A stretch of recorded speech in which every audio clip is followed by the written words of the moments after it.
Assalamualaikum warahmatullahi wabarakatuh. Alhamdulillah kita dapat berjumpa kembali. Di video kali ini kita akan membahas bab-bab mengenai apa saja yang akan kita pelajari di Ulumul Quran, pengantar ilmu Al-Quran karangan Profesor Amro ini. Ada 12 bab yang akan kita pelajari bersama pada video ini. Semoga penjelasan mengenai bab-bab ini dapat membuka wawasan kita mengenai ulumul Quran itu sendiri. Jadi supaya kita mengetahui bab-bab apa saja yang akan kita pelajari dari bab yang pertama sampai yang ke-12. Dan di setiap bab itu akan ada sub bab yang nantinya menjelaskan daripada inti pelajaran tersebut. Baik teman-teman, langsung saja kita masuk ke bab yang disusun oleh Profesor Amro ini secara sistematika. Jadi dalam bab yang pertama sebagai bab pembuka, maka pada bab pendahuluan ini memuat gambaran singkat kegunaan dan urgensi ulum Al-Quran bagi umat Islam umumnya dan mahasiswa Islam khususnya. Di dalam bab ini juga dipaparkan tentang sistematika penyusunan buku ini dengan memberikan ulasan-ulasan singkat pada tiap babnya. Jadi bab pembuka yang sudah kita buat di awal atau bab yang pendahuluan adalah membuat sebuah gambaran singkat kegunaan dan urgensi ulumul Quran. Jadi yang kita buat di video sebelumnya, teman-teman bisa lihat di video-video yang sebelumnya ini, itu adalah bab yang pertama. Jadi mengenai gambaran singkat akan urgensi ulumul Quran. Selanjutnya dalam bab 2, insya Allah kita akan membahas pengertian ulumul Quran. Dalam hal ini diuraikan cabang-cabang pokok-pokok bahasan ulumul Quran disertai dengan keterangan singkat tiap cabang ilmu ulumul Quran, gambaran perkembangan ulumul Quran dari waktu ke waktu dan dari waktu ke waktu ya, supaya kita tahu gambaran perkembangan ulumul Quran ini dari waktu ke waktu dapat dijumpai pada sistematika kronologi para penulis ulumul Quran. Jadi kita bisa mengetahui nih gambaran perkembangan ulumul Quran ini dari para penulis ulumul Quran itu. Dalam bab 3, insya Allah kita akan membahas mengenai pengertian Al-Quran dan hikmah diwahyukan Al-Quran secara berangsur-angsur. Jadi supaya kita tahu nih, hikmah apa sih Al-Quran itu diturunkan secara berangsur-angsur, nanti akan dijelaskan di bab 3. Selanjutnya dijelaskan juga mengenai proses perjalanan penulisan Al-Quran yang dimulai sejak masa Nabi dan perkembangan penulisan Al-Quran hingga pada masa Khulafa ar-Rasyidin. Jadi akan ada juga bagaimana sih proses penulisan Al-Quran itu sejak zaman Nabi Muhammad ketika masih ada, satu zaman para khalifah hingga saat ini. Selanjutnya, bagaimana pemeliharaan Al-Quran setelah masa khalifah.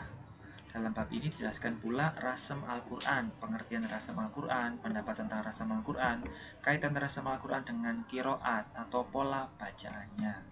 Di sini dilengkapi dengan skema singkat yang menggambarkan proses penulisan Al-Quran secara kronologis sejak dari pengumpulan mushaf sampai penulisannya secara sempurna. Jadi ada sejarahnya ya, sejarah penulisan dari awal penulisan hingga tersusunnya Al-Quran sampai menjadi sebuah mushaf yang kita kenal, yakni mushaf Utsmani yang sampai sekarang kita pegang.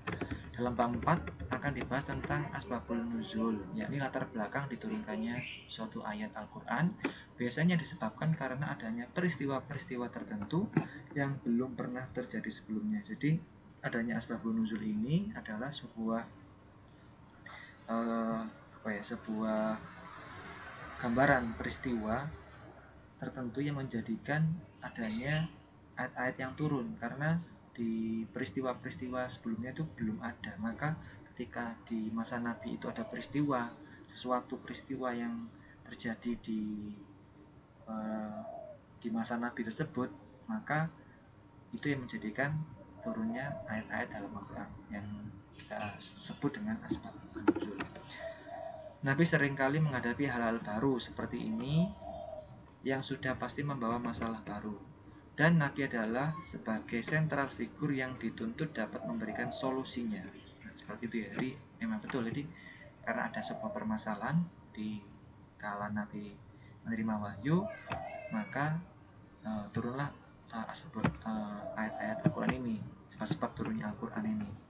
Dan karena Nabi kala itu menjadi sentral figurnya, pasti Nabi Muhammad SAW dituntut untuk memberikan solusi.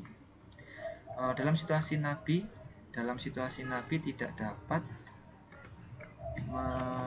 Nabi tidak dapat memberikan pemecahannya, inilah biasanya wahyu turun. Jadi ketika ada permasalahan di kehidupan Nabi di kala itu ya, bersama sahabat, ada peristiwa-peristiwa apa yang Nabi juga tidak tahu bagaimana cara pemecahannya, maka ada ayat-ayat yang turun. Sebab itu ayat-ayat itu turun. Ada permasalahan-permasalahan yang sebelum-sebelumnya tidak ada. Maka karena Nabi kalau itu tidak dapat memberikan pemecahannya, maka dari sinilah turunlah wahyu. Peristiwa-peristiwa yang menyebabkan turunnya wahyu inilah yang disebut asbabun nuzul. Jadi inilah singkatnya bahwasanya peristiwa-peristiwa yang menyebabkan turunnya wahyu itulah yang disebut dengan asbabun nuzul.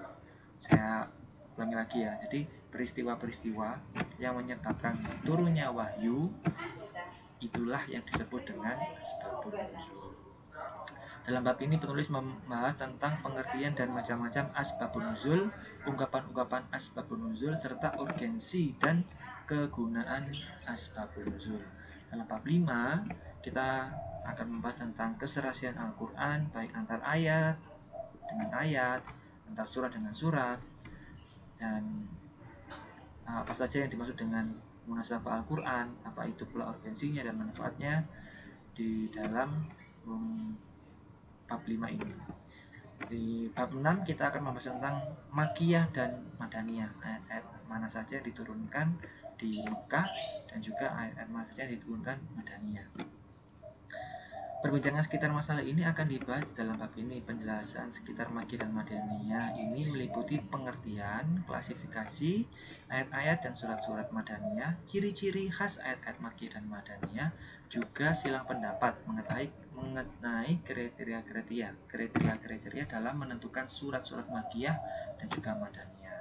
Dijelaskan juga arti penting mempelajarinya. Dalam bab ini juga dilengkapi dengan daftar surat-surat Makkiyah dan Madaniyah secara sistematis. Next, di dalam bab 7, insya Allah kita akan membahas tentang muhkam dan mutasyabih. Apa yang dimaksud dengan pengertian yang jelas dan nyata dari ayat Al-Quran? Apa pula yang dinamakan ayat-ayat yang memiliki makna ganda atau ambiguitas makna itu? Dalam buku ini juga penulis Profesor Amroni memaparkan tentang pengertian muhkam dan mutasyabih serta bagaimana sikap dan argumen-argumen yang dipedomani oleh ulama tafsir dalam menghadapi ayat-ayat muhkam dan mutasyabih, serta fawati aswar, sikap para ulama terhadap ayat-ayat muhkam dan mutasyabih. Fawati aswar pada bagian lain diterangkan juga hikmah adanya ayat-ayat yang demikian. Dalam bab 8 akan dibahas tentang qiraat Al-Quran, urgensi mempelajarinya, contoh-contohnya, pemahaman dan pengertian hukumnya, dan juga para tokoh yang menjadi ahli dalam pembacaan qiraat Al-Quran ya pastinya. Dalam bab 9 kita akan membahas tentang ijaz Al-Quran atau mukjizat ya. Ijaz itu mukjizat Nabi yang utama, yang paling dasar dan dianggap sebagai mukjizat khalidah atau mukjizat yang kekal, yang abadi sepanjang masa. Bagaimana seluk-beluknya kemukjizatannya itu, penyusun atau Profesor Amro ini menjelaskan mengenai pengertian dan macam-macam mukjizat. Jadi pengertian dan macam-macam mukjizat itu apa aja. Segi-segi kemukjizatan Al-Quran nanti akan diuraikan insya-Allah. Setelah itu bagaimana tantangan pemahaman serta para sastrawan Arab untuk menandingi ketinggalan Al-Quran. Jadi juga dikemukakan bagaimana tantangan Nabi terhadap para sastrawan Arab yang kala itu memang mereka menjadi ahli-ahli dalam membuat pantun, membuat puisi-puisi, membuat ya itulah pantun ya kita atau syair-syair lah, syair-syair, dan bagaimana Al-Quran itu dapat menandinginya, karena Al-Quran itu ya pasti akan bisa menandingi itu, karena Al-Quran itu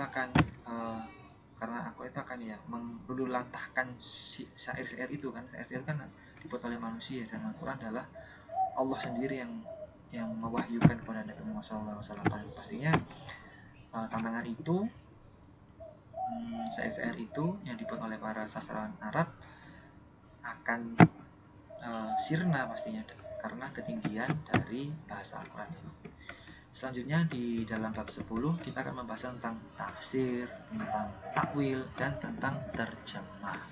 Ada tafsir, ada takwil, dan juga terjemah. Apa saja sih tafsir itu, takwil itu apa, terjemah itu untuk apa? Dan insya Allah akan dibahas dalam buku ini. Dan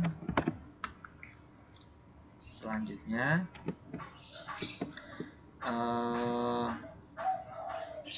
pada bab 11 dan juga 12 akan ada pembahasan tentang model perhitungan jumlah ayat Al-Quran, dan bab 12-nya adalah penutup. Di bab 11 lah intinya, sampai bab 11 kita akan bahas, dan bab 12 itu adalah penutup. Jadi sampai di bab 11 kita akan mempelajari tentang bagaimana model perhitungan jumlah ayat Al-Quran yang merupakan analisis atas beberapa pendapat mufassir. Ya, jadi teman-teman itu saja penjelasan mengenai bab-bab yang akan kita pelajari nanti di video ini, dari bab yang pertama sampai bab yang terakhir. Itu tadi penjelasan singkatnya, dan kita nanti insya Allah di video selanjutnya akan membahas mengenai bab yang pertama, mengenai ulum Al-Quran dan perkembangannya.